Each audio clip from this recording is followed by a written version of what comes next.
All right, the late game tonight. The Leafs on the road trying to complete the California swing and sweep, taking on the Ducks. The Leafs, how about this? 11 wins in the month of November. Calendar doesn't flip just yet. They'll try to keep that going tonight at Honda Center, taking on Trevor Zegras and company. For more on that matchup, we welcome in Dave McCarthy of NHL.com. Dave, it looks like you're already well past November, into the month of December.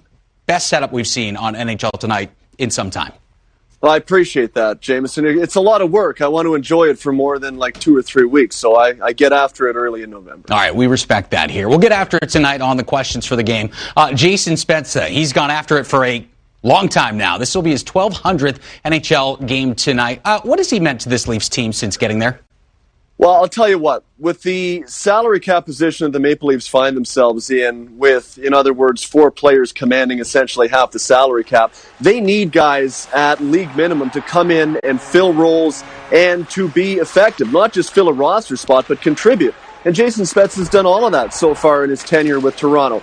He takes face-offs shorthanded. He's a very effective face-off man, over 50%, 54% in fact on the year.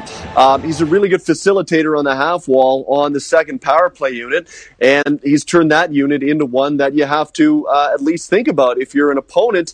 And at even strength, he's already got 3 even strength points, which for the amount of ice time that he plays at even strength, it is not bad. So when you capture all of that production, and then, you know, you always like to have veteran guys in the room, guys that have been around, have seen a lot of things, can help guide the youngsters. That's the cherry on top of the sundae. But you need to have guys in those roles, as MJ, I think, would agree, that are not just good in the room, but can actually contribute on the ice. And Jason Spezza does that each and every time he's gone out there for Toronto. Kyle Clifford making his season debut for the Leafs after they reacquired him last week. What can we expect from him tonight? Well, this is a guy that the Maple Leafs wanted to retain a couple of summers ago, but the financials just didn't work. St. Louis was offering him an extra year at $1 million. And again, going back to the salary cap position the Maple Leafs find themselves in, every dollar and cent matters. So they couldn't afford that at the time. They begrudgingly had to let Kyle Clifford go. But the opportunity arose not that long ago to reacquire him from St. Louis when he kind of fell out of favor there. So he's going to get an opportunity tonight. He's an honest player. He's a trustworthy player. Sheldon Keefe knows what he's going to deliver on the fourth line. And he's another really good communicator in the locker room amongst some of the younger players in this room. So he's going to get a chance tonight. Whether or not he's a long-term fit in this lineup remains to be seen. Andre Kasha out of the lineup at the moment, so there's an opportunity for the time being. But just a really good depth guy to have. You could do a lot worse than having veterans in your room like Kyle Clifford. Jack Campbell got his chance, and he has run with it. Since being acquired by the Leafs, Jack Campbell has gone from being a backup to being considered a legit #1 starter. What has worked for him since getting to Toronto?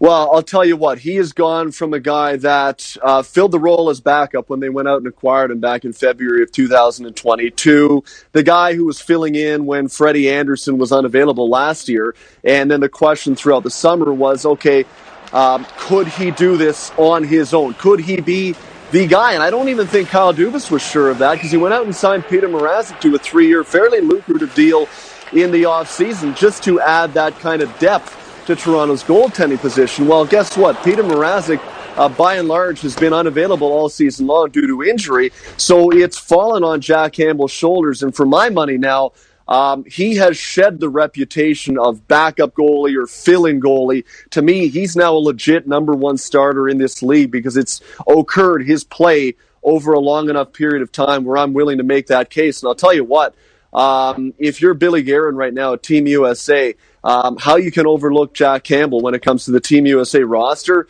I don't know how he does that, because I think he's put himself into that conversation as well. Yeah, we'll see how that one plays out. Dave, appreciate the insight. Appreciate the decor even more. I've been peeking around the room. Please tell me on the coffee table that is a pitcher of eggnog. I know there's a candle next to it, but is that a pitcher of eggnog, or is that a candle as well? Oh, no, that's a sugar in that thing. It's a sugar. I don't have the creamer, but I got eggnog upstairs. There. I appreciate the snow globe effects there. It's very nice. We spare no expense here on the Sunday edition of NHL Tonight. Dave McCarthy, thanks so much. Thanks, boys. That's unbelievable right there. Yeah. I mean, the best of season. backdrop. Well done. Are you a kind of guy that leaves the lights and the Christmas tree up, like, how far into January? You know me. Because it seems like he's leaving his up till February. If you had to guess, when do you think mine's down? 26th. Yes. That 7 a.m. Yeah. You know me well. The first possibly acceptable day. It is away. It is down. I'll leave the outdoor lights up for a second. But, we don't need the tree and all those shenanigans inside. Okay. The Leafs probably going to leave Jack Campbell where he is right now. They're not taking him down from any pillar, platform, or anything. Best goalie in the league right now for your money, Jack Campbell? Not the best goalie. He's played the best. Okay. And a little What's bit the difference? Well, if I'm going to say who's going to play better long term, who would I want for one game? I still right pick now.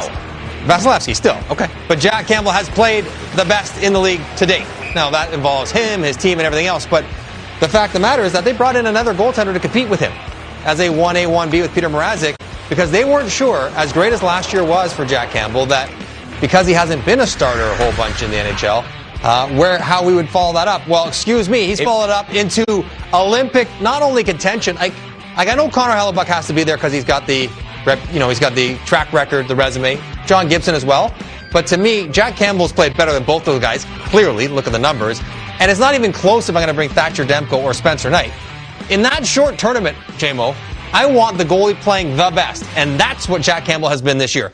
The goalie playing the best. And so he's on my Olympic team all day long. He has been incredible. In a year for Toronto that started off a little slowly, we know they're rolling now. Mm-hmm. He has been by far their best, most consistent player from day one. He's been better than they could have hoped. How about the goalie pool for Bill Guerin and Team USA? My goodness, that is deep right there. Tough decision, easy decision. A good decision to have to make for Bill Guerin. Jason Spezza, as we mentioned, 1,200th NHL game. You see, drafted, second overall all the way back in 2001. 2001! I would skate with Spez when he was 17 to, I was in the NHL for the last 5-6 years. We skated in the summer all the time together. He's still going strong. And what I love about Jason Spezza, he's such a smart player and also such an articulate person. And in Toronto, they need that. They need someone who can kind of talk. And I think he is so well respected that he doesn't need to stop playing anytime soon. Because, as Dave was saying, he's been good. Yeah. Face-offs, power play, fourth line. He is going to walk right into behind the bench or into a player development job the second he decides to retire. But he's not retiring anytime soon. Or I add that up to 977. He's 23 away from 1,000. So he likely will get to that this year. But I've, a guy who is always working on his game, always trying to redefine who he is and how he can help and how to help his teammates every day in practice. Whoever's struggling. There's always a picture of Spez, having a little moment with him in the corner, giving a little pep talk, whatever it is. He's been such a positive influence on the Toronto Maple Leafs that I'm happy that it's 1,200. I hope he plays another 300 on top of this. He is still playing so well, but his career, his future after hockey is going to probably be very quick with the Leafs as well. His seat is warm whenever he wants it. Anytime he wants it, any role he probably wants. All right, he's not wanting that role yet. He's playing well. And he wants a cup. That's why he's back in Toronto. Leafs taking on the Ducks. Jason Spezza becomes the 117th player to play 1,200 games in the NHL. Stolen back by Ziegler. What a move on Brody. Here comes Ziegler's a backhand shot. Campbell save, rebound, loose and quick. That's the fly. Oh, great little move there by Trevor Zegras. Finally moved up by Shattenkirk. Oh, drop pass for Zegras. Moves in and shoots. Campbell is saved. He took on the rebound for a moment. Trevor Zegras going to get another chance. He's had 3 really good ones in the first period. The Leafs have not lost a road period. They've been tied or ahead in 18 straight periods since October 27th at Chicago. In comes Bunting. Walks in and shoots, and Campbell. Rather gets a piece of that.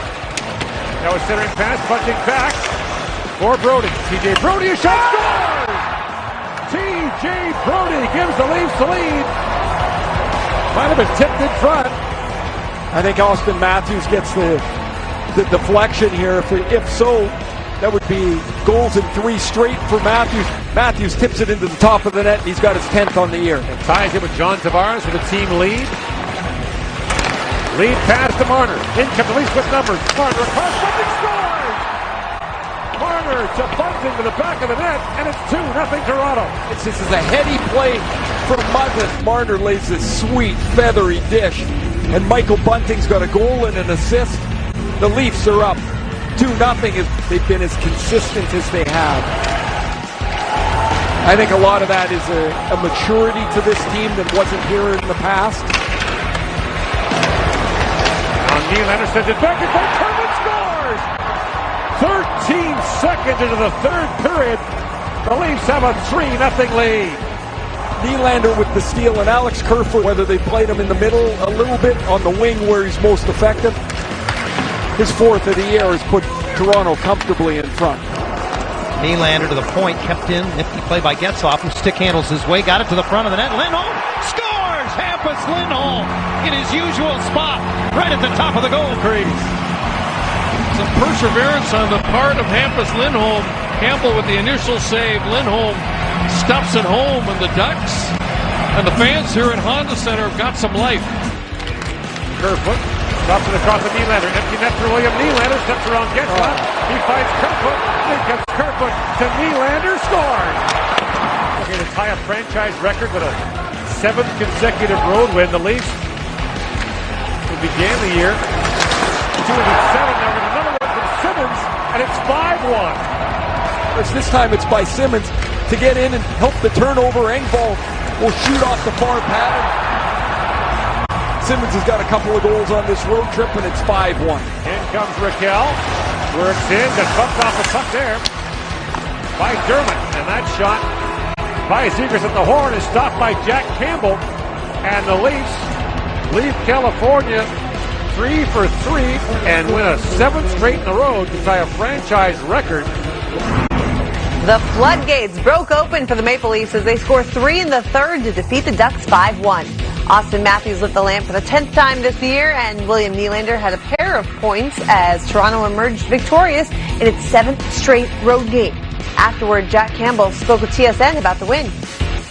Jack, this team sweeps the California 3-game series, has won 7 in a row on the road to tie a franchise record, and sets a franchise record with 12 wins in a month. How much fun are you guys having right now?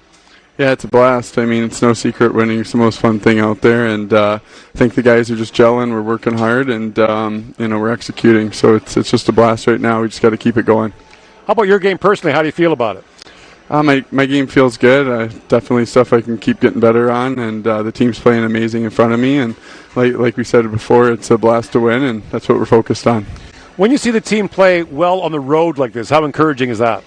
It's great. We're going to battle every night, and whether it's home or on the road, everybody's ready to go, and it takes everybody to beat some of these great teams. And we're just working hard together and feeling good. Thanks, Jack. Thank you very much. Have a good night. With a win in San Jose, the Maple Leafs have swept their annual California road trip, allowing just 3 goals in as many games. Since the Mighty Ducks became the Golden State's 3rd pro hockey team back in 1993, this is only the 3rd time the Leafs fly out of LAX with a perfect 3-0 record in Cali.